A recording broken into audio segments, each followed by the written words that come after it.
Joseph Vijay Chandrasekhar అంటే చాలామందికి తెలియకపోవచ్చు, కానీ హీరో దళపతి విజయ్ అంటే తెలుగు సినిమా అభిమానులకే కాదు తమిళనాడులో కూడా చాలా పేరు. ఎందుకంటే ఇటీవల మీరు చూసే ఉంటారు, లియో అనే సినిమా విజయవంతమైంది. అతను ఇప్పుడు 100 కోట్ల నుంచి 120 కోట్లు డిమాండ్ చేస్తున్నట్టు వార్తలు వస్తున్నాయి. అంతకంటే విశేషం ఏమిటంటే అతను ఇక నేను ఒకే ఒక సినిమాలో పనిచేస్తాను, ఆ తర్వాత నేను నటించను, సొంతంగా ఒక పార్టీ పెడతానని ఒక దుస్సాహసమైన ప్రకటన చేశాడు. అది అందరికీ ఆశ్చర్యం కలిగించింది. ఎందుకంటే అతను వయసు 50 సంవత్సరాలు, 60-65 సినిమాల కంటే ఇంకా ఎక్కువ నటించలేదు. బాలనటుడిగా కమల్ హాసన్ లాగే అతను చిత్రరంగంలో ప్రవేశించాడు. ఇంతవరకు అతను నటించినవన్నీ మసాలా సినిమాలే. ఇప్పుడు సూర్య, ధనుష్, విక్రమ్ ఇలాంటి వాళ్ళలాగా ఒక ప్రయోగాత్మకమైన కానీ విభిన్న తరహా సినిమాల్లో అతను నటించలేదు. గొప్ప పేరు రాలేదు, నేషనల్ అవార్డు రాలేదు. అలాంటిది 65 సినిమాలకే అతను పెద్ద స్టార్డమ్ వచ్చి తను ఒక పార్టీ పెట్టేంత లెవెల్కి ఎందుకు వచ్చాడు అనేది ఇప్పుడు చిత్ర పరిశ్రమలో చర్చనీయాంశం అయింది. ఒక కారణంగా చెప్తున్నారు, విజయకాంత్ మరణం తర్వాత అక్కడ ఏర్పడిన రాజకీయపరమైన దీని కారణాల వల్ల ఇతను ఆ స్థానాన్ని భర్తీ చేయడానికి వచ్చే ఉంటాడని కొందరు అంటున్నారు. కానీ సినిమాలో పార్టీ పెట్టడం అంటే పార్టీ చేసుకోవడం అంత ఈజీ కాదు కదండి. పార్టీ పెట్టాలంటే దానికి ప్రజల మధ్య ఎంత ప్రగాఢమైన అనుబంధం ఉండాలి. చాలామంది, నేను సాధారణంగా అంటూ ఉంటాను, politics is the last resort of scoundrels అని జార్జ్ బెర్నార్డ్ షా అన్నాడు కదా. అందుకని రాజకీయాల్లో వచ్చిన వాళ్ళ మీద ప్రజలకు సదభిప్రాయం ఉండదు. ఎందుకంటే వీళ్ళు చాలా మోసాలు చేస్తారు, దగా చేస్తారు, ప్రజల్ని ఏమారుస్తారని ఒక విధమైన అభిప్రాయం ఉంది. నేను ఎన్టీఆర్ గారు రాజకీయ రంగ ప్రవేశం చేస్తున్నప్పుడు కూడా ఇదే ప్రశ్న అడిగాను. అడిగితే ఆయన కోపం వస్తుంది అనుకున్నాను. అంటే లాస్ట్ రిసార్ట్ ఆఫ్ స్కౌండ్రల్స్ అంటే ఆ జాబితాలో మీరు కూడా వస్తున్నారన్న పద్ధతిలో ఆయన అపార్థం చేసుకుంటాడేమో అని అనుకుంటే, లేదు బ్రదర్, రాజకీయాలు ప్రక్షాళన చేయడానికే నేను వస్తున్నాను అన్నారు. ఇప్పుడు విజయ్ కూడా అదే అంటున్నాడు, రాజకీయాలు అవినీతిమయమైపోయినాయి, అందుకనే నేను ప్రజాసేవ చేసుకోవడానికి సినిమాలు వదిలేస్తున్నానని అంటున్నాడు. చాలామంది పార్టీలు పెట్టిన వాళ్ళందరూ కూడా అలాగే అన్నారు. కానీ ఎంతవరకు నిలబడ్డారు అనేది ఒక పెద్ద ప్రశ్న.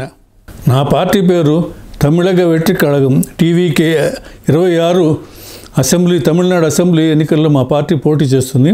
ఇప్పటి నుంచే దానికి రంగం సిద్ధం చేస్తున్నానని ప్రకటించాడు విజయ్. ఇలాగా మన తెలుగు పాలిటిక్స్ చూస్తే అలా ప్రకటించిన వాళ్ళు, అంటే మేము పార్టీ పెట్టి ఏదో ఉద్ధరిస్తామన్న వాళ్ళు తర్వాత ఏమయ్యారు? ఎన్టీఆర్ తర్వాత చూస్తే ఎన్టీఆర్ విజయం సాధించడంటే దానికి ఒక కారణం ఉంది. ఆయన పార్టీ పెట్టిన 9 నెలల్లోనే రథయాత్ర, తర్వాత పాదయాత్ర చేసి ప్రజల మధ్యకు వెళ్ళి 9 నెలల పాటు ఉధృతంగా ప్రచారం చేసి, నేను మీతోనే ఉన్నాను, ఇన్నాళ్ళు మనల్ని పరిపాలించిన రాష్ట్రం మనల్ని తెలుగువారి ఆత్మస్థైర్యాన్ని, ఆత్మాభిమానాన్ని దెబ్బతీసింది, దాన్ని కాపాడుకోవడానికి నేను టీడీపీతో వస్తున్నాను అని చెప్పి ప్రకటించి ఆయన ప్రజల్ని ఆకర్షించారు. అలాగే పదవిలోకి వచ్చారు. ఆయనలాగే అందరూ. అయితే అప్పట్లో ఆయన చెప్పేవాడు, నటులు ఎందుకు రాజకీయాల్లోకి రావాలి అంటే అప్పుడు ఆయన ఉదాహరణగా చెప్పేవాడు, అమెరికాలో రొనాల్డ్ రీగను, తమిళనాడులో ఎంజీఆర్ రాలేదా?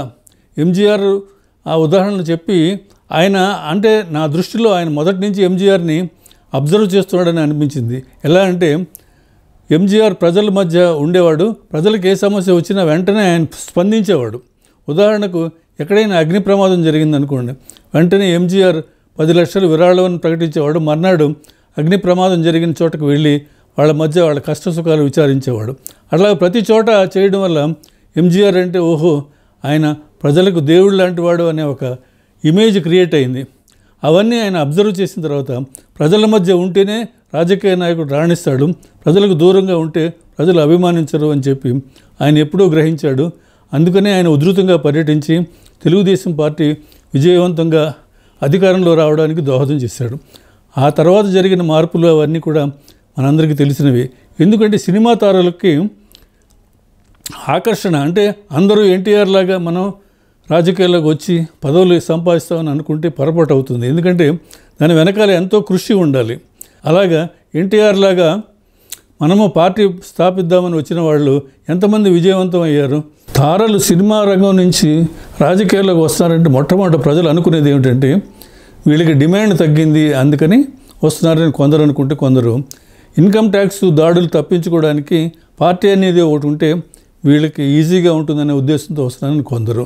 ఇట్లాగా రకరకాలుగా అనుకుంటారు. కానీ ప్రజలకు సేవ చేస్తున్నాం అందుకే వస్తున్నాము అని చెప్పనంటే ఎవరూ నమ్మే దశ లేదు. ఎందుకంటే ఎప్పటి నుంచి ప్రజలకు సేవ చేసుకునే వాళ్ళు సడన్గా ఎందుకు వస్తారు? మొదటి నుంచి ఉండాలి కదా అనుబంధం ప్రజలతో, అది లేదు కదా, ఇప్పుడే ఎందుకు వచ్చారు అనే అనుమానం ఎవరికైనా కలుగుతుంది. రజనీకాంత్ రాజకీయ పార్టీ పెడుతున్నట్టు ప్రకటించిన తర్వాత ఎంతోమంది చాలా ఉత్సాహపడ్డారు. ఎందుకంటే అతను నిజంగా ప్రజల మంచి కోసం ఏదైనా చేస్తాడని అనుకున్నారు. కానీ అతని వల్ల కాలేదు. ఈ తారలందరూ కూడా ఒకళ్ళే అధికారంతో, అంటే ఏకఛత్రాధిపత్యం అంటారు చూడండి, అట్లాగా తామే అన్నీ ఉండాలి A to Z. అంతేకాని ప్రజాస్వామ్య పద్ధతిలో అంటే పార్టీ అంటే అతనికి అనుచరులు ఉంటారు, తర్వాత కార్యదర్శి, వీళ్ళందరూ ఉంటారు, అందరూ పన్నులు పంచుకుంటుంటారు, పార్టీ విజయవంతం కావడానికి కృషి చేస్తుంటారు. కానీ మీరు ఇవన్నీ పక్కన పెట్టి చూడండి, ఏ రాజకీయ పార్టీ అయినా తారలతో వచ్చింది ఆయన పేరే వస్తుంటుంది తప్పితే ఆయన పక్కన ఉపనాయకుడు కానీ తక్కిన నాయకులు ఎవరూ ఉండరు. అదొకటి చాలామంది సందేహం. అందుకని ఉదాహరణకు విజయకాంత్ చనిపోయిన తర్వాత ఆ పార్టీ ఏమవుతుంది? మూతపడిపోతుంది. రజనీకాంత్ నా ఆరోగ్యం బాగోలేదు అనేసరికి 4 సంవత్సరాలు ఆ పార్టీ పెడుతున్నానని చెప్పి సడన్గా నేను పార్టీ పెట్టడం లేదు, నా ఆరోగ్య కారణాల వల్ల మూసేస్తున్నానని చెప్పి మూసేశాడు. కమల్ హాసన్ పార్టీ కూడా అలా కుంటుతూ నడుస్తూ ఉంది. వీళ్ళు ఎలక్షన్లో వస్తే చూడ్డానికి జనం వస్తున్నారు తప్పితే ఓట్లు వేయటం లేదు. అట్లాగా ఈ కారణాల వల్ల ఏంటంటే కొంతమంది విజయవంతం కాలేకపోతున్నారు. ఇప్పుడు అలాగే మన చిరంజీవి కూడా ప్రజారాజ్యం పార్టీ పెట్టిన తర్వాత ఆయన ఏదో విప్లవం తీసుకొస్తాడని అనుకున్నారు. కానీ ఆ తర్వాత ఆ పార్టీని మరో పార్టీతో విలీనం చేశారు. అలాగే విజయశాంతి తెలంగాణ తల్లి అని చెప్పిన అంది, అది తర్వాత కనుమరుగైపోయింది. ఇట్లాగా కొంతమంది అనౌన్స్ చేస్తున్నారు, హడావుడి చేస్తున్నారు. ఇప్పుడు పవన్ కళ్యాణ్ కూడా జనసేన అని చెప్పి ఉధృతంగా చేస్తున్నారు.